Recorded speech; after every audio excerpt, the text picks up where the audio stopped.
अगर आप आर्टिकल 1 से 51 तक पूरी तरह क्लियर नहीं है तो एग्जाम में क्वेश्चन गलत होना तय है। लेकिन आज हम हर स्लाइड को स्टेप बाय स्टेप समझेंगे और कोई भी पॉइंट नहीं छोड़ेंगे। जी बिल्कुल।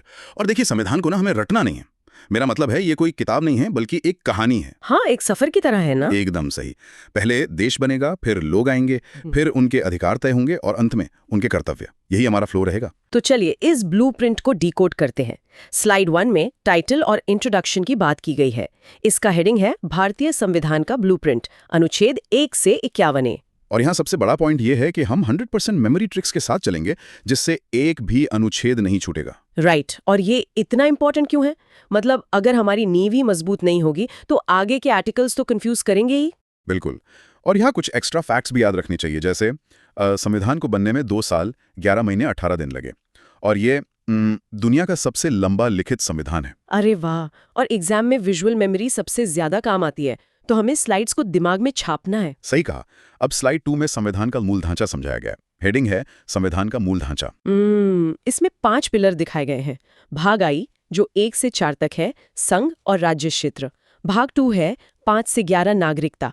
भाग 3 में 12 से 35 मौलिक अधिकार है। हाँ, और भाग 4 जो 36 से 51 है, वो नीति निर्देशक तत्व या डीपीएसपी है। और आखिर में भाग आईवीए 51A मौलिक कर्तव्य है। ये दिमाग में एक मैप तैयार करता है कि हम आगे किस दिशा में बढ़ेंगे। और एग्जाम के नजरिए से ये इंपॉर्टेंट है। आपको पता होना चाहिए कि मूल संविधान में 22 भाग थे और पार्ट आईवीए को बाद में जोड़ा गया था। अच्छा, मतलब ये ओरिजिनल में नहीं था। जी। और एग्जाम में सीधे मैच द फॉलोइंग में भाग और उनके विषय पूछे जाते हैं, तो ये बेस है। तो अब देश बनाते हैं। स्लाइड 3 में आर्टिकल 1 से 4 की बात की गई है। हेडिंग है भाग 1 संघ और उसका राज्य क्षेत्र, अनुच्छेद 1 से 4। देखिए, इसका लॉजिक फ्लो बहुत सिंपल है। पहले देश बना जो आर्टिकल 1 है, इंडिया राज्यों का संघ। फिर बाहर से राज्य आए, वो आर्टिकल 2 है, नए राज्यों का प्रवेश। और फिर अंदर बदलाव हुए, वो आर्टिकल 3 है, निर्माण और सीमाओं में परिवर्तन। बिल्कुल। और आखिर में आर्टिकल 4 कहता है कि ये सब सामान्य कानून से हुआ। ये बहुत इंपॉर्टेंट है क्योंकि ये तय करता है कि भारत की भौगोलिक सीमाएं कैसे काम करती हैं। तो अगर हम घर से इसकी तुलना करें, मतलब अगर हम घर में बाहर से कोई खाली जमीन पर नया कमरा जोड़ें तो वो आर्टिकल 2 है, और अंदर की दीवारों को तोड़कर कमरे बड़े छोटे करें तो आर्टिकल 3। बहुत ही शानदार एनालॉजी है। ये इंपॉर्टेंट है कि आर्टिकल 2 और 3 में क्या फर्क है। एग्जाम में बार बार पूछा जाता है। जैसे सिक्किम को आर्टिकल 2 के तहत बाहर से भारत में मिलाया गया था। राइट। और तेलंगाना का निर्माण आर्टिकल 3 के तहत देश के अंदर हुआ। और इन बदलावों के लिए आर्टिकल 368 की जरूरत नहीं होती, सिर्फ सिंपल मेजॉरिटी काफी है। देश तो बन गया, अब नागरिक लाते हैं। स्लाइड 4 में आर्टिकल 5 से 11 की बात की गई है। हेडिंग है भाग 2 नागरिकता, अनुच्छेद 5 से 11। इसे मेमोरी फ्लो से समझते हैं। 5 है संविधान लागू होने पर शुरुआत, 6 है जो पाकिस्तान से आए, 7 जो पाकिस्तान गए, और 8 है विदेशों में रहने वाले एनआरआई। और 9 तो बहुत स्पष्ट है कि विदेशी नागरिकता ली तो अपनी समाप्त। 10 में अधिकारों का बना रहना है और 11 में संसद का कानून बनाने का अधिकार। जी। ये इंपॉर्टेंट इसलिए है क्योंकि देश बन गया तो उसमें रहने वाले नागरिक कौन होंगे ये तय करना जरूरी है। भारत में सिंगल सिटीजनशिप है जो ब्रिटेन से ली गई है, मतलब एकल नागरिकता। बिल्कुल। और नागरिकता अधिनियम 1955 में पहली बार विस्तार से नियम बने। अब यहाँ पॉज करके सोचो, नागरिकता पर कानून कौन बना सकता है, राज्य या केंद्र? इसका उत्तर आर्टिकल 11 देता है, केवल संसद। हाँ, ये डायरेक्ट पूछा जाता है। अब आते हैं सबसे दिलचस्प हिस्से पर। स्लाइड 5 में आर्टिकल 12 से 18 की बात की गई है। हेडिंग है भाग 3 मौलिक अधिकार, बेस और समानता। देखिए, 12 राज्य की परिभाषा है और 13 मूल अधिकारों से असंगत विधियां 0। समानता की ट्रिक है ईड आउट। ई से 14 इक्वालिटी, डी से 15 डिस्क्रिमिनेशन नहीं, ओ से 16 अपॉर्चुनिटी, यू से 17 अनटचेबिलिटी का अंत, और टी से 18 टाइटल्स यानी उपाधियों का अंत। बहुत बढ़िया। नागरिकों को समानता का एहसास दिलाना लोकतंत्र की पहली शर्त है। भाग 3 को भारत का मैग्ना कार्टा कहा जाता है। अच्छा, मतलब ये इतना अहम है। अगर मैं आर्टिकल 13 को एक फिल्टर कहूं तो मतलब कोई भी कानून जो मौलिक अधिकारों को नुकसान पहुंचाएगा वो इस फिल्टर में फंसकर 0 या 0 हो जाएगा। बहुत सटीक। आर्टिकल 13 असल में जुडिशियल रिव्यू का बेस है। और ध्यान रहे, छुआछूत वाला आर्टिकल 17 पूरी तरह से प्रतिबंधित है, यानी एब्सोल्यूट राइट है। राइट। इसके बाद आजादी की बात है। स्लाइड 6 में आर्टिकल 19 से 22 की बात की गई है। हेडिंग है स्वतंत्रता का अधिकार, अनुच्छेद 19 से 22। इसकी ट्रिक है SOLA, एक सीढ़ियों के चित्र की तरह।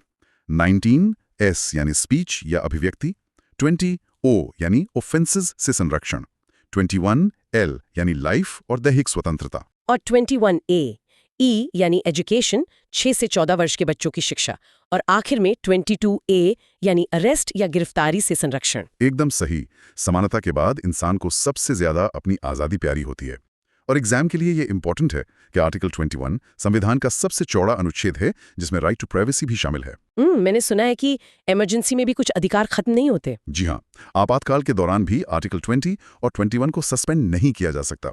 ये एग्जाम में बार बार पूछा जाता है और 21A को 86 संशोधन 2002 से जोड़ा गया था। चलिए अब आगे बढ़ते हैं।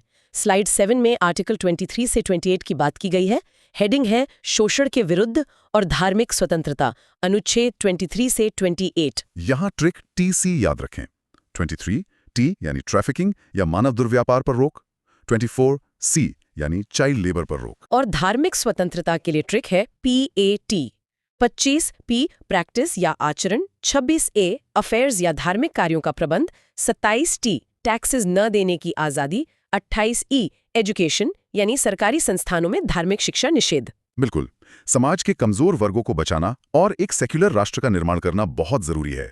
एक्स्ट्रा फैक्ट ये है कि आर्टिकल 23 में बेगार भी शामिल है, मतलब बिना पैसे दिए काम कराना। और सेक्युलरिज्म तो भारत के संविधान के बेसिक स्ट्रक्चर का हिस्सा है ना? हाँ, एकदम सही।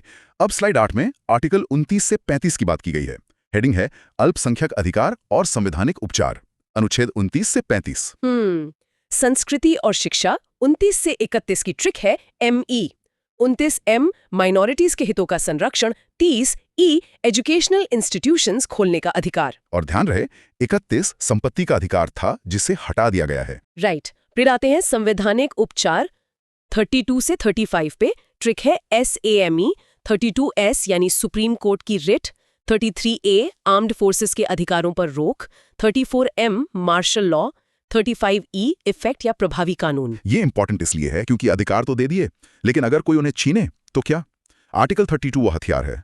डॉक्टर BR अम्बेडकर ने आर्टिकल 32 को संविधान की आत्मा और हृदय कहा है। अच्छा, एक सवाल है, सेना या आर्म्ड फोर्सेस के मूल अधिकार क्यों छीने जाते हैं जो आर्टिकल 33 में है? देखिए, ये अनुशासन और राष्ट्रीय सुरक्षा के लिए है।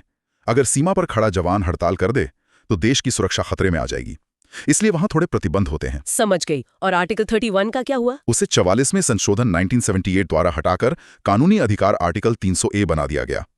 और हाँ, सुप्रीम कोर्ट 5 प्रकार की रिट जारी कर सकता है। अब सरकार की बारी। स्लाइड 9 में आर्टिकल 36 से 39A की बात की गई है। हेडिंग है भाग 4 DPSP राज्य के कर्तव्य, अनुच्छेद 36 से 39A की परिभाषा। 37 न यानी न्यायालय द्वारा प्रवर्तनीय नहीं, 38 क यानी कल्याणकारी राज्य। और 39 में समान कार्य समान वेतन है, और 39A में समान न्याय और निःशुल्क कानूनी सहायता। जी, ये इसलिए जरूरी है क्योंकि अधिकार मिल गए, अब सरकार की जिम्मेदारी है कि वो नीतियां कैसे बनाएगी। DPSP आयरलैंड के संविधान से लिए गए हैं। और ये न्यायालय वाला पॉइंट बहुत कंफ्यूजिंग होता है। हाँ, और ये इंपॉर्टेंट है। आर्टिकल 37 कहता है कि आप DPSP लागू करवाने के लिए कोर्ट नहीं जा सकते, ये नॉन एनफोर्सेबल है। अच्छा, और 39A गरीबों को मुफ्त वकील देने की बात करता है। आगे स्लाइड 10 में आर्टिकल 40 से 43A की बात की गई है। हेडिंग है गांधीवादी और समाजवादी तत्व, अनुच्छेद 40 से 43A। इसका फ्लो 4P है। पंचायत बनी 40 में, काम मांगा 41 में, काम की कंडीशन चेक की 42 में, मजदूरी तय की 43 में और मैनेजमेंट में हिस्सा लिया 43A में। ये तो बहुत आसान फ्लो है। ये ग्रास रूट डेमोक्रेसी और मजदूरों के अधिकारों का खाका है ना? बिल्कुल। आर्टिकल 40 सीधे महात्मा गांधी के ग्राम स्वराज के सपने को दर्शाता है। बाद में 73वें संशोधन ने पंचायतों को असली ताकत दी, और जो मनरेगा जैसी योजनाएं हैं वो आर्टिकल 41 से ही प्रेरित हैं। अरे वाह। अब स्लाइड 11 में आर्टिकल 44 से 46 की बात की गई है। हेडिंग है समानता और समाज का उत्थान, अनुच्छेद 44 से 46। यहाँ नंबर ट्रिक्स काम आएंगी। 44 समान नागरिक संहिता या UCC है, क्योंकि 4 और 4 समान अंक हैं। 45 में 6 वर्ष से कम आयु की शिक्षा है। गिनती पढ़ें, 4, 5 फिर 6। और 46 SC, ST और दुर्बल वर्गों के हित के लिए है। 45 में सामान्य बच्चे तो 46 में कमजोर वर्गों का ध्यान। सही पकड़ा।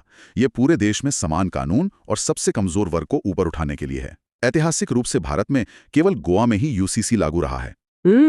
और 45 की भाषा भी तो बदली थी। हाँ, जब 21A बना तो 45 की भाषा बदलकर 0 से 6 वर्ष के बच्चों जैसे आंगनवाड़ी के लिए कर दी गई। अब यहाँ पॉज करके सोचो, 44 क्यों याद रहेगा? क्योंकि दोनों अंक 4 और 4 एकदम समान है। बिल्कुल। अब स्लाइड 12 में आर्टिकल 47 से 51 की बात की गई है। हेडिंग है पर्यावरण, स्मारक और अंतर्राष्ट्रीय शांति। अनुच्छेद 47 से 51। इसकी ट्रिक माँ पेना है।